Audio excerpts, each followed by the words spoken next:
sophomore here, and I'm the president of the Douglas Leadership House. So, I just want to take a moment to introduce our other e-board members. Akan Nelson is our treasurer.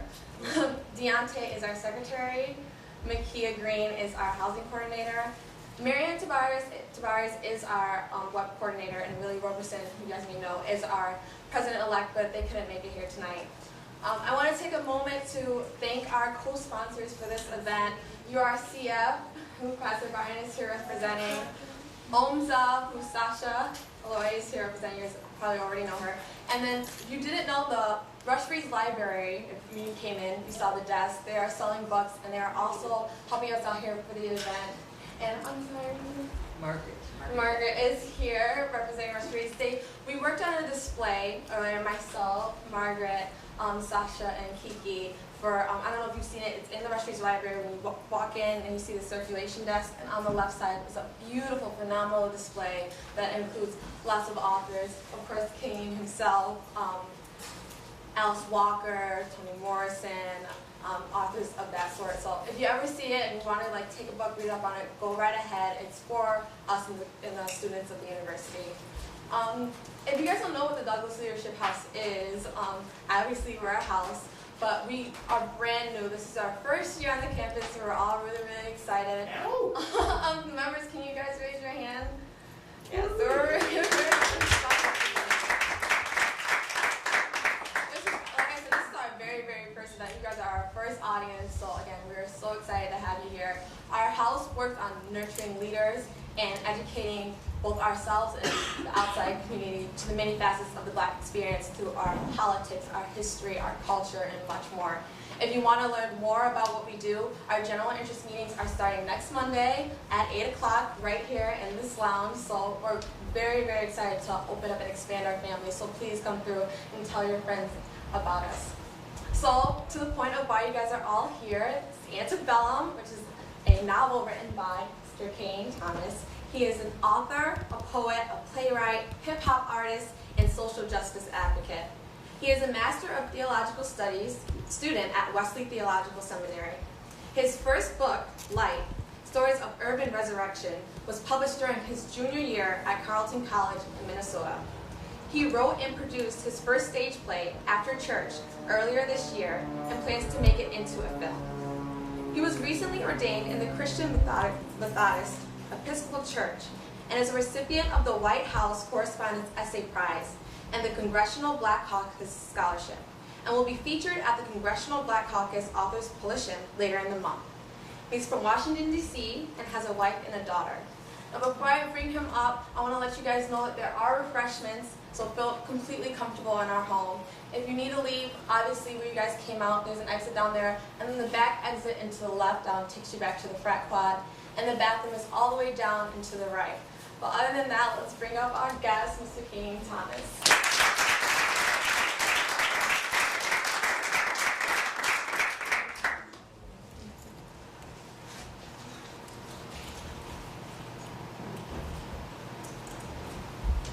I am a spectator,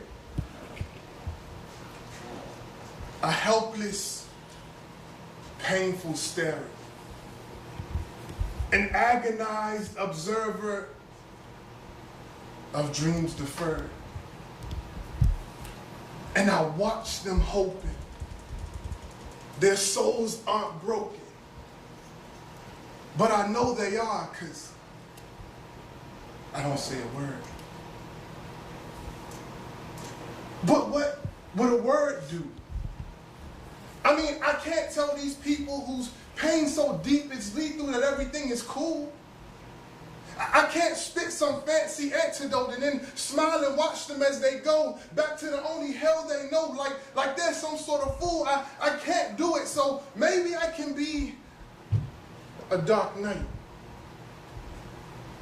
and swoop in with the mask and the cape over politicians who say they're not racist but put white hoods all over their legislation. Maybe I can be a vigilante. Forget about the rule.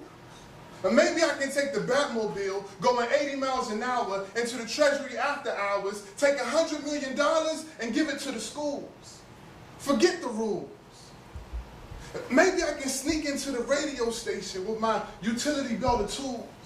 Find where the personalities are right before they report the news. Snatch Don Imus up so fast that he comes up out of his shoes and tie him up naked with a dunce cap on in the Rutgers girls' locker room. And then glide on over to the video shoot with the rappers and half-naked women and tell them it's your fault too that this happened and I'm coming for both if he does it again, but I'm just Kayeen. And I may be rich and the love of my father, but all the resources I'm blessed to receive go to my helpmate and my daughter, so I have no choice but to be a spectator. A helpless, painful starer. An agonized observer of dreams deferred, and I watch them hoping their souls aren't broken, but I know they are, because I don't say a word. You see, a broken soul can be compared to nothing. And most will never tell you they're suffering. Most will never tell you they're hopeless because they're so afraid you're too busy to notice. But a sharp syringe will always notice, and a bottle and binge will always notice, and two open legs will always notice. The soul breaks before it knows it's broken. Snaps like a twig when the branch is too weak to hold it. Crushes like a heart when there's too much anguish to console it. You see, a soul is only as strong as the faith that holds it. Suffocate the faith and you can watch the soul wither like old roses. But how am I supposed to live comfortable and know this? How can I teach my students about Du Bois when the souls of so many black folk is choking? How dare I turn my back upon the homeless, knowing I'm just two missed paychecks from being homeless, from having to take my sleeping bag and sleep out in the public just because I'm blessed doesn't mean that they're cursed, does it? Well, does it? What better way of showing that you're more blessed than most than to give of yourself completely to those who you fear the most? Than to go to bed every night knowing you deserve a reward, and you may never get it here on earth, but you'll get it from the Lord. See, I don't have to wear a mask and cape to be a hero anymore. All I have to do is sacrifice for those who need it more. All I have to do is seek injustice and refuse to any longer ignore. All I have to do is be sure my daughter can be proud of what her daddy stood for, so I will no longer be a spectator or an agonized observer. I will risk my life to save a dream deferred, and I will go to sleep knowing their souls are not broken, and I will die before I refuse to say a word.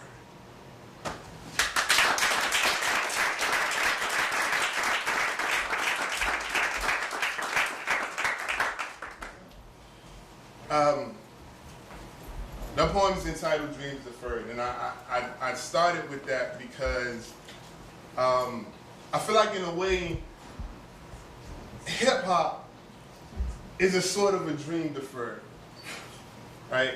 As much as I love it, it started out as one thing and now it's kind of turned into something else, and so I feel like that poem is fitting.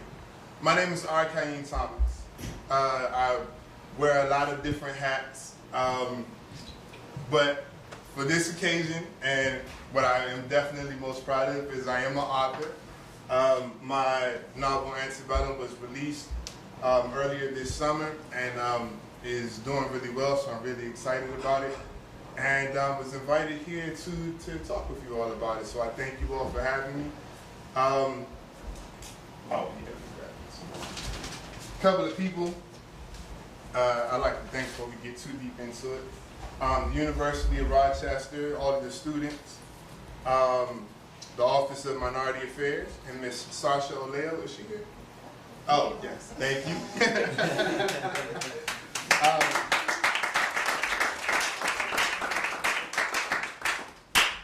The University of Rochester Christian Fellowship and Pastor Brian White. The Douglas Leadership House. Dr. Valeria Sinclair Chapman. and the Black Student Union. I feel like it's fitting. I live in D.C. and I grew up visiting the Frederick Douglass House. I almost did an Eagle Scout project there at the Frederick Douglass House. And to come in and out of it and to be so familiar with it and to be in the Douglass Leadership House is something that's really important and really special to me. So again, I thank you all for the opportunity. This is going to be really informal. How many of you all have already read Antebellum? Okay. People got some reason to. I'll tell you all a little bit about the book and read a couple of excerpts, and then I'll open it up for Q&A, and we can keep it moving from there. Antebellum is a novel about a rapper whose given name is Moses Jenkins, but his stage name is Da Nigga. D-A, capital D-A, capital N-I-G-G-A, Da Nigga. Through a series of events, he is taken back into slavery times, and he has to experience slavery firsthand. He then returns back to the present day, or to the modern day, and he has to live in this world that he created for himself as a mainstream rapper, but in the context of being a slave, of what he experienced as a slave, and it completely shifts and changes his perspective. So again, I'm really excited about it. It's doing really well. You all had Dr. Michael Eric Dyson here. I believe it was last year. He actually wrote a blurb, which is on the back of the book. It's received a star review from Publishers Weekly, and it's really, again, doing well. So I'm excited about where it's going. I wrote Antebellum because I wanted to find a way to bridge the gap. In my perception, there was such a large gap between the older civil rights generation within the African American community and the younger hip-hop generation within the African American community. So much so that the conversations pass each other, they miss each other. It's like they're talking two different languages. The civil rights community cannot understand what the people who are part of the hip-hop generation are talking about. They can't understand it. They can't wrap their mind around it. They can't wrap their mind around the music.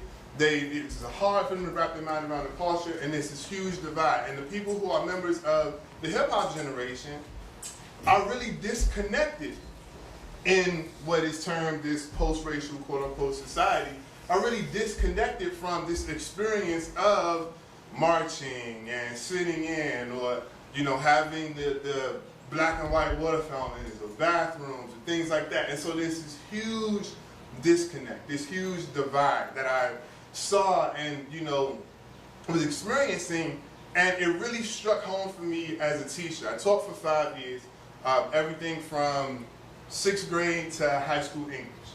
And when I was teaching high school English, that's when it really hit home for me, because I would try to work things about slavery, things about black history into the curriculum, and it was just missing my students. My students were predominantly, it was a all African American private school, and everybody was solidly middle class, and the lessons were just missing people. Like it's like I was talking and they were going one ear out the other. It just wasn't being comprehended.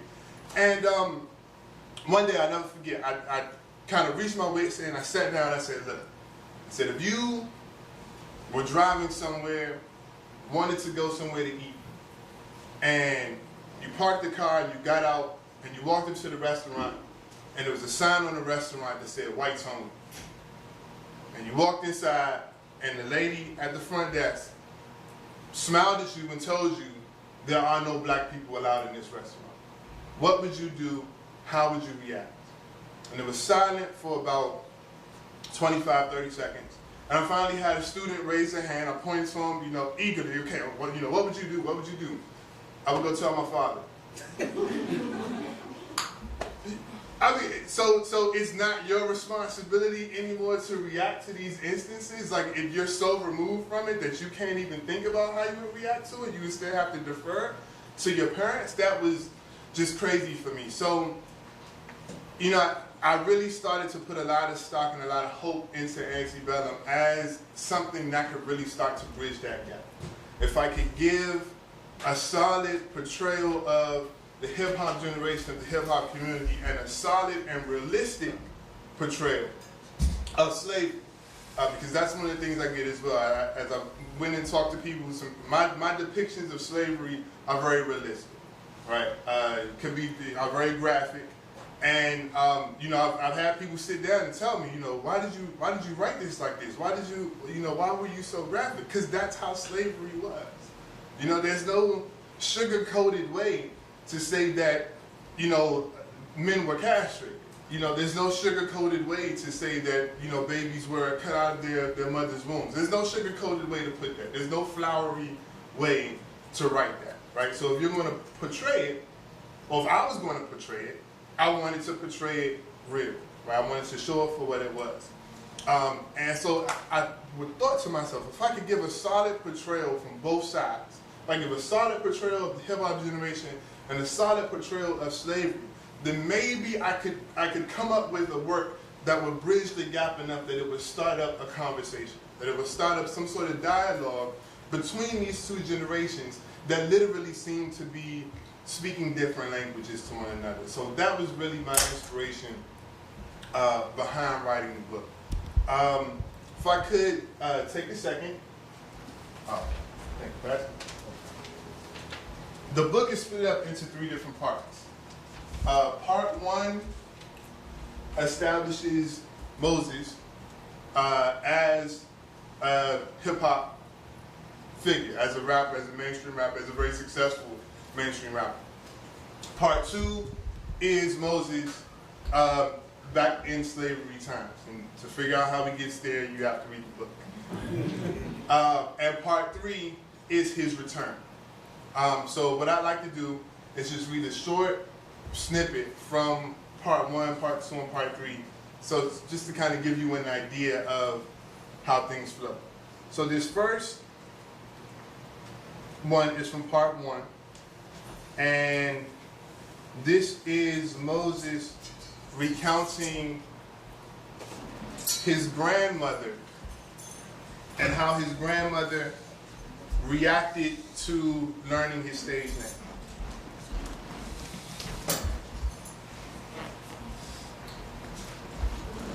Big Mama's problem was on a whole nother level. When I started rhyming and talking about everything going on around me in the street, she would tell me that she just wished I wouldn't curse so much. When the first single in the Cosmos Records was released and she found out that my stage name was The Nigga, Patty waited until I flew back to DC to set me down. Boy, don't you know you got the blood of slaves in your veins? You done gone off and lost your mind hanging around these folks. We were at the kitchen table, sitting across from one another. My mother sat beside my grandmother, but her thoughts weren't aligned with my grandmother's. Mama was just happy to have her son, the big star, back home again. Big Mama, listen, it's just a name, okay? It's just a fake name to set me apart from everyone else who's trying to get rich rapping. It doesn't mean anything. That's a load of manure, Moses. Who you got feeding you these lies?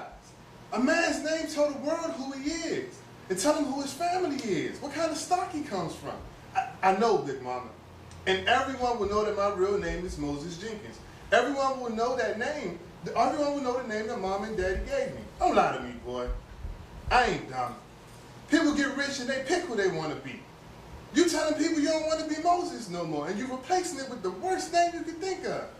No, Big Mama, look, you don't understand. That's not what I'm telling people. She raised her hand just slightly off the table with her palm facing me, and I shut up. I could tell it wasn't something she wanted to discuss further. She simply just needed me to know how she felt about it. After a few seconds, she looked back up at me perplexed. I just don't understand. You really want every white folk you meet the rest of your life calling you nigger? No, Big Mama, look, it's not nigger, it's nigga. My name is the nigga. You see the difference? No. I gave some thought as to how I should explain it to him. You see, nigger is a racist term. It's the name that white people used to call black people during the civil rights movement and slavery and stuff like that. But nigga with an A is like calling someone your friend or your homie. It's like we took the word and turned the whole thing around. Big Mama dropped her eyes and pondered what I said. She pressed her lips together like she did when she read the Bible. And I looked at her from my seat and waited for her to get my point. Finally, she raised her eyes to me again. Her face was resolute. That's the dumbest thing I ever heard in my life, baby. It was my turn to be perplexed. She turned and looked at my mother, who was just as shocked as I was to hear her mother-in-law speaking so bluntly. It is, Tish, it's just dumb. But the youngins, they believe it. They really do. She turned back to me with sympathy in her face. Nigger is nigger no matter how you say it, baby. You can roll it around in your